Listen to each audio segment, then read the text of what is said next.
Israel पर targeted हमला।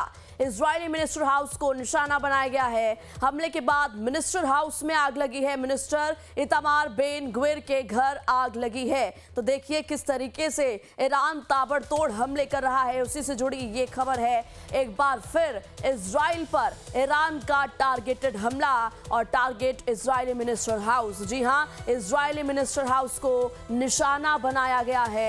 हमले के बाद मिनिस्टर हाउस में आग लगी है और मिनिस्टर इतामार बेन ग्विर के घर पर आग लगने की खबर इस वक्त सामने आ रही है। तो राजीव रंजन जी, मैं आपके पास आना चाहूंगी। अब से कुछ दिन पहले देखिए कुछ सरप्राइजेस की बात, चाहे आप अमेरिका की बात कर ले या फिर ईरान की, उनका ये कहना था कि हमारे पास कई सरप्राइजेस हैं। चाहे आप हथियारों के बारे में बात करें या किसी मेथड की वो बात कर रहे थे। किस तरीके से आप इस स्टेटमेंट को देखते हैं? क्या ये महज कोई जो है माहौल बनाने के लिए कहा गया कि हमारे पास अभी और भी ऐसे सस्पेंसेस हैं जिसका इस्तेमाल हम कर सकते हैं, जो और भी ताकतवर होंगे, या सच में ऐसे हथियार ईरान के पास है जो वो अब इस्तेमाल करने का इंतजार कर रहा है? क्या लगता है आपको? देखिए, अभी ये apart from the ground war और एरियल वॉर, ये एक वॉर ऑफ वर्ड्स भी हो रखा है। एक साइकोलॉजिकल वॉरफेयर भी चल रही है। इसमें कोई शक नहीं है जो ईरान के पास हथियार नहीं है, हथियार है। उन्होंने काफी मेहनत की है इतने सालों में इस तरह के हथियारों की आर्सेनल बिल्डअप करने की। और आप समझ जी सकते हैं ईरान अपने टेक्नोलॉजी के बल पर इतने एडवांस्ड मिसाइल्स बना चुका है और उसका आप प्रयोग देख रहे हैं किस तरह से वो विनाश पहुंचा रहा है। इवन रसिया को ईरान से ड्रोन टेक्नोलॉजी लेनी पड़ी, इवन मिसाइल्स भी लेनी पड़ी यूक्रेन के खिलाफ। तो आप समझ सकते हैं जो ईरान की टेक्नोलॉजी इतनी एडवांस थी, उन्होंने इतना रिसर्च किया है और इस तरह के हथियार और ड्रोन्स उन्होंने बनाए हैं।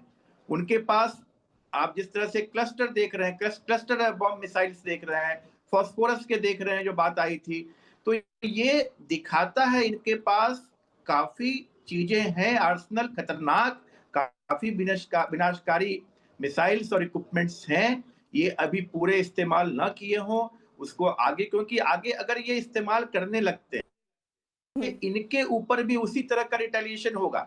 इवन अगर इनके पास परमाणु बम है, एक 10% चांस ले लीजिए, 5% चांस ले लीजिए अगर है, तब पर भी वो इस्तेमाल नहीं कर सकते हैं।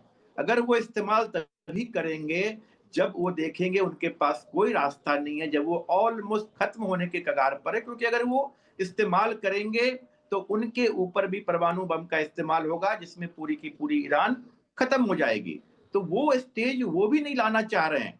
हाँ, अभी ये धीरे-धीरे अपनी जितनी इनके पास मिसाइल्स बचे हुए हैं, आर्सेनल्स बचे हुए हैं, इनकी कोशिश होगी जो वो उसको धीरे-धीरे बढ़ाते जाएँ। और जितना ये बताया हमने, जितना ये युद्ध है लंबा खींचेगा, ये यूएस और इजराइल के लिए उतनी प्रॉब्लम होती जाएगी, क्योंकि ईरान को खोने के लिए बहुत ज़्यादा नहीं है।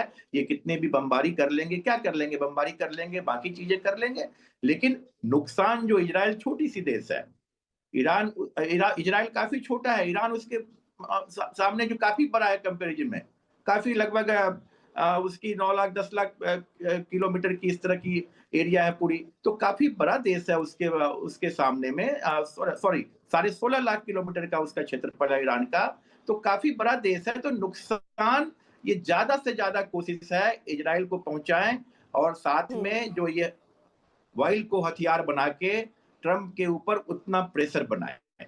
तो अभी ये जी, कोशिश है। बिल्कुल ठीक कहा आपने।